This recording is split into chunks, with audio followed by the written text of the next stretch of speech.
આ છે ભીંડો ગુવાર અને 100% તમે કોઈ દિવસ આખા ગુજરાતમાં આ રીતના પાવભાજી બનતા નહીં જોઈ હોય. આમલી ગોળનું પાણી જો વળી ભાઈ કાંઈક નવું આવ્યું ભાઈ. હવે મેઇન તડકો લગાવવાનો છે ભાઈ. આદુ લસણ મરચાંની ચટણી.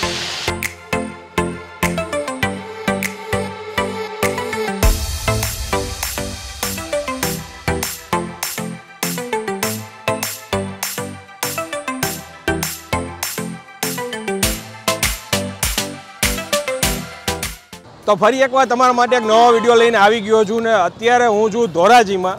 એક્ઝેક્ટ લોકેશન તમને કહું, આ ગેલેક્સી ચોક છે અને ધોરાજીમાં તમે કોઈને પણ આવીને એમ પૂછો ને કે કૈલાશ પાવભાજીમાં જવું છે તો આ જગ્યા છોડી દેશે. લગભગ 30 વર્ષ જૂની આ જગ્યા છે અને આજે ઘણા સમય પછી પૂરી રેસીપી સાથે હું આ વિડીયો લઈને આવ્યો છું અને 100% તમે કોઈ દિવસ આખા ગુજરાતમાં આ રીતના પાવભાજી બનતા નહીં જોઈ હોય. લાસ્ટ સુધી વિડીયો જોતા રહેજો, પૂરી ડિટેલમાં તમને રેસીપી બતાવીશ કે આ ફેમસ ધોરાજીની કૈલાશ પાવભાજી કઈ રીતે બને છે અને ટેસ્ટમાં કેવી છે. ચાલો શરૂ કરીએ.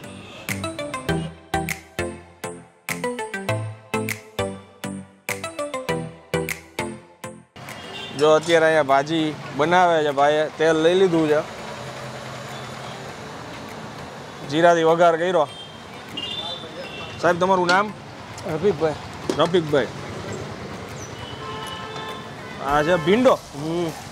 શું વાત છે, કોઈ નાખતું નથી. આ તો ભાઈ વિડીયોની શરૂઆતથી જ કંઈક યુનિક સ્ટાઇલ આવી ગઈ આમાં. અને આ લગભગ છેલ્લો ગાણવો છે ને તમારો? હા, છેલ્લો. કેટલા ગાણવા બને? રોજ 6-7. ઓકે. આ શું છે? ગુવાર. તમારી ભાજી એકદમ ડિફરન્ટ લાગે છે એકદમ. શું વાત છે ભાઈ, ભીંડો અને ગુવાર. તમે કેટલા વર્ષથી આ ભાજી બનાવો છો? ભાજી 10 વર્ષથી બનાવું છું. હા, મને 30 વર્ષથી આના પહેલા. એમ. આ વઘાર જોઈને કહી દઉં 100% આ રીતની ભાજી કોઈ નહીં ખાધી હોય. એકદમ ડિફરન્ટ ભાઈ. ગુવાર અને ભીંડો જોઈને તો એકદમ યુનિક. કોઈ નો નાખે આ 100%. હવે આ જોઈને મને ખરેખર ઈચ્છા વધી ગઈ છે ટેસ્ટ કરવા માટે.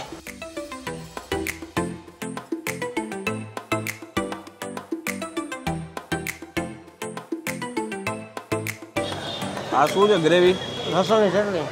ખાલી લસણની ચટણી? લસણ, આદુ ને મરચા. ઓકે, લસણ, આદુ, મરચા.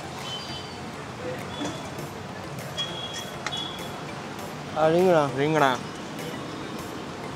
આજે આ જોઈને ઘણા લોકોને શંકા હશે, એ બધી ક્લીન થઈ જશે. ઘણા લોકો કે ભાઈ ભાજીમાં રીંગણા આવે કે ન આવે. આ જોઈ લ્યો તમે. આ કાંદા. વારે વાહ, આ ડુંગળી આવી ગઈ.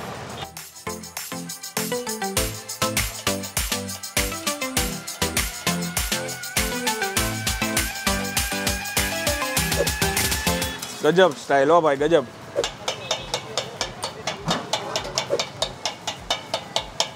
તમે વાં જોઈ શકો છો તપેલું પાછળ. આ હું તમને બતાવું. આ ભાજી બની ગઈ છે, અહીંથી પાર્સલ દેવામાં આવે છે કન્ટિન્યુ.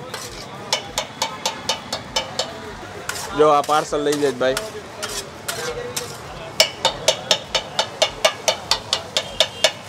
આપણો એનો ટાઈમિંગ શું હોય ભાજીનો? 3:30 વાગે બપોરે ચાલુ કરી. 3:30? હા, રાતના 11 વાગે. ઓકે.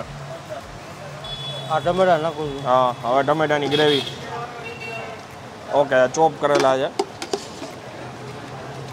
પણ હવે આ કેટલી પ્લેટ બનતી હશે અંદાજે? 60 પ્લેટ. 60 પ્લેટ. ઓકે. આ ભાજી જ છે ને?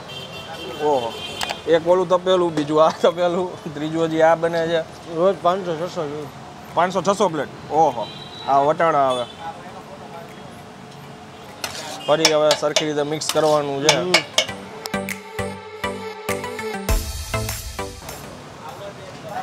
હળદર, લાલ મરચું,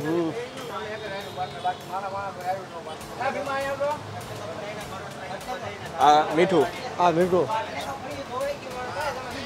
આમલી ગોળનું પાણી. શું છે? આમલી ગોળ. આમલી ગોળનું પાણી. જો વળી ભાઈ કાંઈક નવું આવ્યું ભાઈ. બહુ યુનિક સ્ટાઇલ જો સાહેબ તમારા ભાજી બનાવવાની.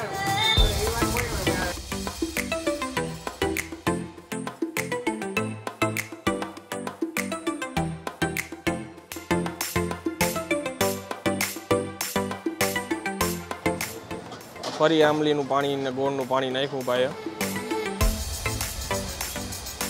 ચાલો આ બટેટા નાખું છું. આ બટેટા આવે. આ બટેટા મેઇન ઇન્ગ્રેડિયન્ટ્સ હવે આવતી છેલ્લે લાસ્ટમાં. ચાલો શું વાત છે. મેં એવું સાંભળ્યું જ ભાઈ કે આજુબાજુના ગામમાં બાર ગામથી ઘણા બધા લોકો સ્પેશિયલ આવે છે ભાજી ખાવા તમારે. રાજકોટ પોરબંદર. રાજકોટ પોરબંદર. ઓહો. આમલી ગોળનું પાણી ફરી એકવાર. ખાલી આમલી ગોળ નહીં. સ્ટાર્ટિંગમાં ઘણા લોકોને વિચાર આવતા છે કે આ ભાજીમાં બધાય શાક વેજીટેબલ આપણે અલગ અલગ જોયા પણ બટેટા ન જોયા. એ આવતી છેલ્લે એમ ને? બટેટા છેલ્લે બાફેલા હોય ને એટલે. ઓકે, બાફેલા હોય એટલે ઓલું પકાવવાનું હોય. ઓલું પકાવવાનું.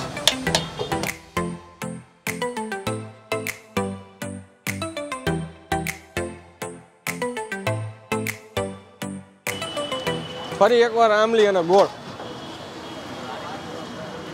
3-4 અલગ અલગ પ્રિપરેશન જોઈએ આપણે વારાફરતી બધી સ્ટેપ બાય સ્ટેપ ચાલે છે. એમાં બધામાં એ ભાઈએ આમલી અને ગોળનું પાણી ઉમેરતા જાય છે. જુઓ તમે, આ છે ને અહીંયા પાર્સલ થાય છે. અહીંયા બેસીને જમવાથી વધારે તો પાર્સલ લેવા લોકો આવે છે. રેડી?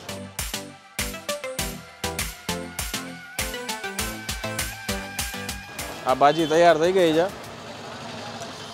એટલે હજી સાહેબ કહે છે કે હજી એક તડકો લગાવવાનો છે, એક વઘાર કરશે. આ કાચો માલ તૈયાર થયો એવું થયું ને તો હજી ફરી એકવાર તેલ લીધું.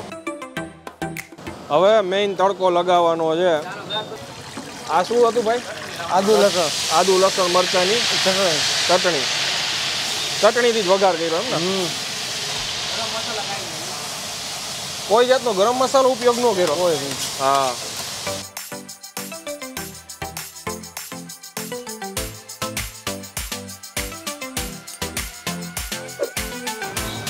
આ ભાજી એમાં ઠલવી દીધી.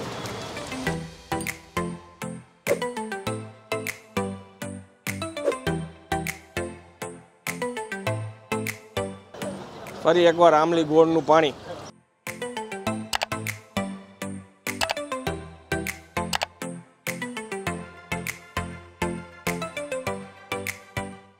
કમ્પ્લીટ ભાજી. ઓકે.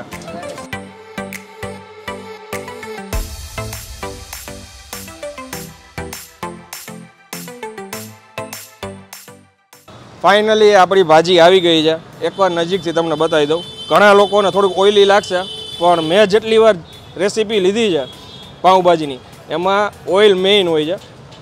મસ્ત લાગે છે ભાઈ.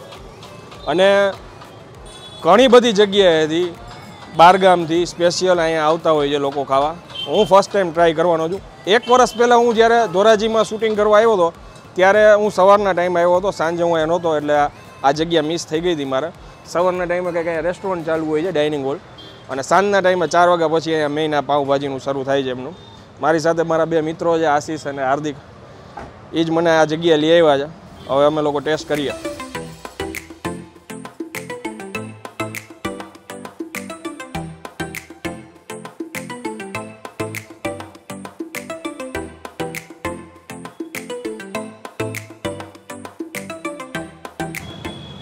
ટેસ્ટ મસ્ત છે અને પ્યોર સિંગ તેલમાં છે.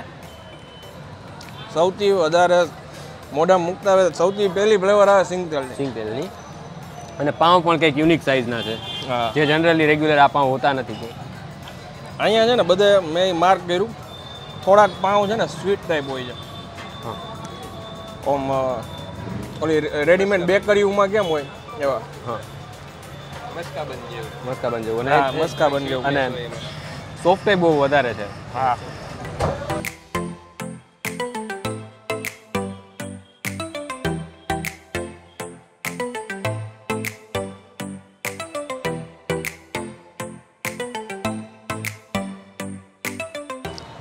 ભાજી જે રીતના બની ને મને વિશ્વાસ નહોતો આવતો કે ટેસ્ટી બનશે ભાજી. અને એકદમ યુનિક સ્ટાઇલથી બનાવી. 100% અત્યારે જો જે લોકો વિડીયો લાસ્ટ સુધી જોતા હશે અને ખ્યાલ આવી ગયો હશે કે આવી રીતના તો કોઈ દિવસ કોઈ બનતા નહીં જોઈએ, ભીંડો, ગુવાર અને આમલી અને ગોળનું પાણી નાખીને. મેઇન વાત તમે જોયું કે આમાં કોઈ જાતનો ગરમ મસાલો ઉપયોગ નથી કર્યો, કોઈ જાતનો તડકો જે આખો ગરમ મસાલો નાખે એનોય કોઈ વઘાર નથી કર્યો, નથી પાવડર નાખ્યો. મેં અત્યાર સુધીમાં કોઈ એવી જગ્યા નથી જોઈ કે પાઉંભાજીની અંદર ગરમ મસાલાનો ઉમેરો ન થતો હોય.